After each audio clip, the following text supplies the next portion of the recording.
Bienvenidos y welcome to the Biz Bruja podcast, where we're claiming our powerful intuition, our sacred medicina, embracing our magic and healing ancestral patterns, invoke powerful creations in our own well-being, our lives, familias, community, and our businesses.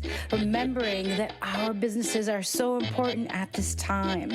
I'm the creatrix of this blogcast, the Biz Bruja herself, Vanessa Codorniu, a modern-day bruja, fourth-generation psychic medium, clinical hypnotist, energy healer, and soul biz mentor and coach. An Argentine-American who started reading adults at 16, became a professional intuitive at 22, and now guides creatives, intuitives, healers, and entrepreneurs to break through fears, connect to the practical power of their intuition so they can serve the world powerfully. Hello, everyone, and welcome. Bienvenidos. It has been quite a minute since I've been on here, but I mean, it is the full moon in Aries, and so I was called forth, inspired to connect with all of you. Mi nombre es Vanessa Codorniu, and I'm excited to be here. This is a moon coming after a whole eclipse season, and we need it. So, what do we need to know about this? After the intensity of the eclipse season, this Aries Super Full Moon feels like an exhale. Feels like a moment to let go of what we've been carrying. It feels like a moment to feel energy throughout our body rather than like kind of tight, like what's going to happen. I could say that for me, the eclipse season was intense just because I had set myself up to do the One Woman Show, which was the first eclipse, September 7th.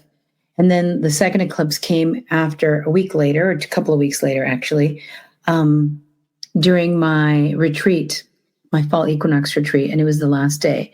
And for me, the eclipse season wasn't a difficult time. It was just a time of a lot of activity. I have two small businesses. I have an improv team that does a lot of things, Los Complicados. We got a lot of media. Like all of the things that I'd been planting and seeding really came to fruition around the eclipse, as it does, right? Like quickly, it's like boom, boom, boom. And so it was hard to keep things together, to keep things organized. That's why I have a digital calendar that I swear by. And so that's where the intensity was for me. For some people, it was emotional intensity. There were deep realizations. For me, it was like, this is where I belong. I belong on stage doing my one-woman show. I belong with these incredibly amazing Latina and BIPOC women on this journey of healing. And how do I get to do more of this? And so if the eclipse season was intense for you, or it smacked you around, or it gave you a sense of, okay, this is what's important, it's time for us to ask ourselves how this eclipse has pulled out at threads of our identity, right? Like it pulls little threads of our identity, kind of guiding us, and it reveals what is sustainable and what is not sustainable. So a question that really arose in my heart over this full moon was, what has served during this time, right, of eclipses leading into the full moon? What ideas, what patterns or expectations are ready to be released? And what can I lovingly put down so I can finally move freely again? Now, this is not an easy question to ask, because I've talked to so many people who are struggling financially, struggling with work. Less funding for nonprofits has led to a lot of layoffs. People are going through it in many different ways, right? Some people are having health situations. And so please don't feel the pressure that if you ask yourself, well, what do I need to lovingly put down? But you can't put it down right now, say a marriage, say a job, right? Say a child that's disgruntled and you're having issues with them and you can't give them away. So even if you know, aunque sea, sepas lo que hay que dejar, en este momento quizás no es el momento oportuno para soltarlo. It may not be the most opportune moment.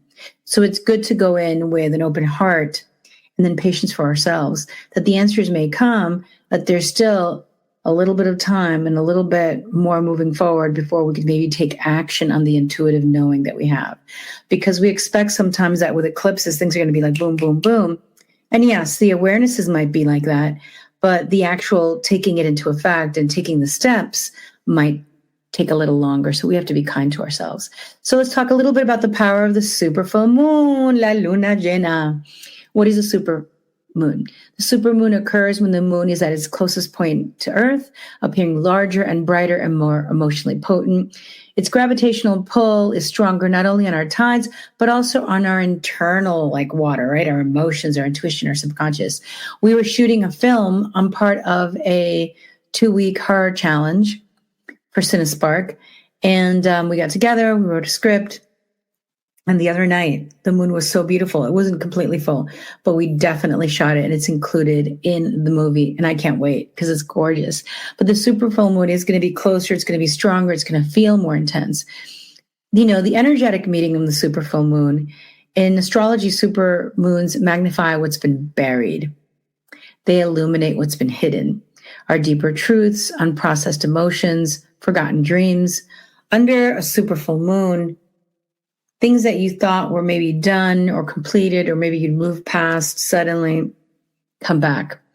And it's been waiting in the shadows for us to look at it and to embrace it and to be healed and maybe released or integrated. I'm healing and releasing already. So what is the spiritual opportunity? Think of the super full moon as a cosmic spotlight shining directly on what's ready to end or evolve. It's not chaos, it's clarity because it's the fullness. When we think of the full moon, it's shining the light on something that we maybe knew about, we didn't want to face, we didn't want to look at, you know, and it is also a harvest moment. Right now, the sun is in Libra, the full moon's in Aries, they're opposite, and we're having that tug of war as well, or maybe a slight imbalance where we're like, where am I giving away too much to other people? Where am I caring too much about others? Where am I not caring enough about myself? Where am I too focused on myself and not about others? And so it is the first full moon since the equinox, and it's activating themes from March, from spring, that began then, and they're now coming to fruition. So it's really important moment. You all can journal to look back at March. What seeds did you plant, right? In your love life and creativity and your jobs, on your purpose, and what's ripening now. When I think of that really quickly, I knew in March I wanted to do a one-woman show. I knew that I wanted to finally have Los Complicados, my improv troupe, charging to, you know, perform. And I also knew that I wanted my second business, Improv Unleashed, to really be taking off. All those three things are actually happening right now. The one-woman show happened in September. And so when I think of it just off the top, those are some of the things, you know, and what chapter is naturally closing. So that's another reflection point. And I think I would say for myself, the one where I doubt myself as an artist, you know, it's naturally closing because it's done so much work this year, performed so much, I've coached so much, I've taught classes while also keeping my businesses alive. And what can I celebrate as a completed cycle? So taking that breath in, you know, what can I celebrate as a completed cycle since March till now? And I can look at myself, you know, I started to write my one-woman show last year. It was really painful to write in the summer. I was crying all the time. And I feel like that's completed. The ancestral healing that I needed from writing that one-woman show is now completed. There's more to write. I'm going to refine the one-woman show and submit it to other spaces. But at the same time, that initial pain, that initial tug that really started to take off in March is now completed for me. So remember, what chapter is naturally closing and what can I celebrate as a completed cycle? So what are some of these Aries themes, right? Their motivation, their passion, action. This moon is definitely empowering and it is reflective. Like it gives us a break, but it's also like, well, don't sleep for too long because it's Aries and we got to move. Aries is the first sign of the zodiac. It's about new beginnings, courage, authenticity. That word is like a tongue twister. It's ruled by Mars, the plan of action. And this moon brings clarity about where to invest your energy and what to stop forcing. Okay. So that's a moment because a lot of us are forcing relationships, marriages, friendships, jobs. It doesn't mean that we're going to quit them overnight, obviously, but it's good for us to know, what am I forcing? What is flowing? So Aries asks in this time, are you living your truth or maybe performing survival, or are you pushing through just to survive? There's nothing wrong with that. There are times in our lives where we do have to survive, right? So give yourself a break, because you can't judge yourself or be mean to yourself if you need the job that you have and that you have to keep it a little longer before you could go and live your truth. Some people quit their jobs during, I think, new moons in Aries and Aries season. They're like, I'm going to go out and do my business. And then they're like, oh my God, I'm overwhelmed. So take your time with this full moon. It's not about harshly chopping something off, but it's about understanding it. So when we're ready to let go, we can. Mars is also in Scorpio. Woo! I am yawning. So in my Latino culture, when we start yawning, it's not just that we didn't get enough sleep or that the brain needs a lot of oxygen. It also means that we're releasing. And I want to interrupt for a moment. So the necklace you see around my neck, you haven't seen probably in 4 or 5 years. I lost it in my house. And I knew I'd lost it in my house, but I knew that I'd find it someday.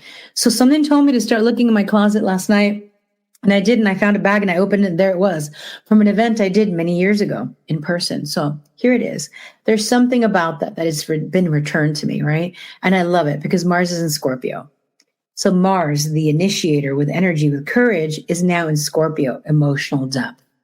It's not just what drives you, but why does it drive you? What's underneath your motivation?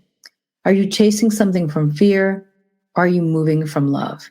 And that's tough too, because look, a lot of us do move from fear. Like I got to go work out because I don't want to get sick. Or I don't want to do this. Or I'm going to stop eating sugar or whatever it may be. At the same time, how can we heal it? So fear is not inspirational. Rather, love is the love of my own body, the love of life. And so it's not easy. Mars in Scorpio is going to affect the house where your Scorpio is. For me, it's my 6th house. So no shock there that I started going into my closets and pulling everything out. And after I finish recording this, I'm going to actually do a deep clean in my office space. I love it. I'm so excited for that. So, but Mars is helping me because the 6th house is your routine. It's your pets. It's your everyday environment and your office space at home. Here it is. Reflection. So some reflection points, I want to invite you to close your eyes for a moment. And as you allow your eyes to gently close and take a deep breath in, what truly lights me up? What am I doing out of habit that just drains my spark? Taking another breath in. If I could begin again, where would I invest my energy? Where would I place my fire? So breathing that in, what truly lights me up? What am I doing out of habit that drains my spark? If I could begin again, where would I place my fire? Where would I invest my energy? And we want to tie it back into the Libra sun, which I brought up earlier. While Aries wants to act, Libra reminds us to have balance. So you can open your eyes now. The full moon invites us to give energy where it's returned and to pull back where it's being wasted. I know a lot of people don't like that. They're like, I have friendships, I have this. But it is important for us to really assess. Sometimes we're investing energy into spaces that are not giving back. And it's okay to say, I need reciprocity. A lot of people don't like that. They're just like, I'm in the position of giving and I'm a giver. But that's only one identity. And it's an identity that you learned. You may have learned from your mom, from your dad. It is time during this time of balance to support ourselves in our own growth and what keeps us energetic and alive, and also to assess where we're also receiving and what kind of relationships we're building with others. So this is really what we're talking about now. There's also a deep connection here with how do we practice these esoteric or metaphysical or these ideas, right? Like the idea of astrology, the idea of the energy. It's by having an embodied practice. So we could do a fire release ritual, right? Because it is a full moon. So you can write down what you're releasing on paper and safely burn it. Make sure that you're putting it in like a proper place. You don't want to burn it just anywhere and create a fire in your house. You're not trying to release your house. Not really. So, and you want to say out loud something like, I release what no longer serves my evolution with gratitude and grace. I release what no longer serves my evolution in a gentle and kind and loving way. I release what no longer serves in a manageable way. You want to add those words in. You could also do a movement practice, a movement medicine. Move your body freely, stretch, dance, stop. Put some music that really gets you moving. Give yourself your own dance party. You could also do a candle meditation. You can focus on the flame. You could breathe it in, visualize old energy dissolving in the firelight. And remember, journaling, diving deeply, asking ourselves las preguntas más importantes, those really important questions. What passion am I ready to reclaim? What bridges need to burn for my growth? How can I balance fire and peace in the next chapter of my life? And so remember, it's a fire sign, it's a super moon. We're seeing things that maybe we don't want to see, but I think that we could see them with more calm. It asks us to take a break for a second. So don't rush into action, though Aries is, inspiring of courage and energy. Take a moment, take a load off, be like, okay, let me chill, let me have a little fun, breathe. And then just ask yourself some of the questions that I've shared, right? Because the full moon isn't here to destroy, it's here to reveal. A lot of people are afraid. They're like, oh, the full moon, oh my God. But it's really about, I have to have the courage to look at my life for what it is, so then I can heal it, then I can accept it, and then I can live it better. You may feel things intensify right before the release. Trust the unraveling. Trust that what remains will be real. And know that you're not too much. Sometimes we feel a lot around the full moon, but this is our fire medicine. I have Venus in Aries and I have Mars and Sag. It's like the two most energetic planets, right? Because the sun is our identity. The moon is how you process emotions and your emotional reactions and your emotional life. And Mercury is, your mental life and how you process thoughts and how you communicate. But Venus is how we love, what we value. Mars is how we move. Where do we invest our energy? And it's all in fire for me. So it makes sense that all of my identity and my emotions and my thoughts, when they hit my Venus and Mars, I'm going to activate. That's why I'm such a go-getter. I get things done. Wherever your Venus and Mars are, wherever you have fire, and even if you don't have fire in your natal chart, there is a house, 3 houses that are ruled by fire in your chart. So you have it somewhere. So after you do some of this letting go, some of this burning of what you've written down, some of this deep inner, exploration, take a bath, take a walk, have some reflection, and just breathe in and just say, I'm letting go of what served its time during this full moon. I honor my fire. I honor and I trust my unfolding. This is really a time of illumination. It's a time of deeply connecting with nuestro fuego, nuestra pasión, nuestra energía. And it is a time of deeply reassessing where we're headed, where we've been. And I think really being grateful for where we've been. It's not always easy to be grateful for what we've been because we judge ourselves, right? We're like, well, I could have done this with this time. I could have done that. I could have perhaps explored this opportunity or that opportunity. And we're not perfectos. We're not perfect, right? We are beautiful human beings living an imperfect life, and we're imperfect. And we're remembering who we truly are as deep spiritual beings by being challenged. While we'd like to skip the challenging part of life, the challenging part of life is what brings out character. It lets us meet ourselves, right? In the dark night, in our deep shadows of who we are. And then it allows us to really connect to what we're valuing now. There's a high chance that what you valued as a child, you might value now, but there's also a chance that life has changed you, pulled away layers and decolonized you. And now you're discovering things about yourself that you maybe didn't value or that you were taught not to value. Like my parents really supported my actor and artist self, but they also kind of told me, you're not really going to make a living that way. And you've got to focus on real things and real skills.